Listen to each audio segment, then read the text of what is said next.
I just found this lawnmower on the side of the road. I knocked on the lady's door. She said that smoke came out of it and she didn't put oil in it. I haven't done anything to it, just brought it home.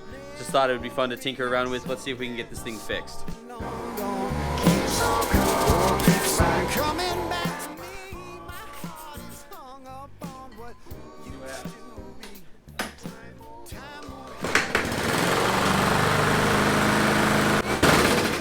Yeah, I'd say she's probably pretty cooked.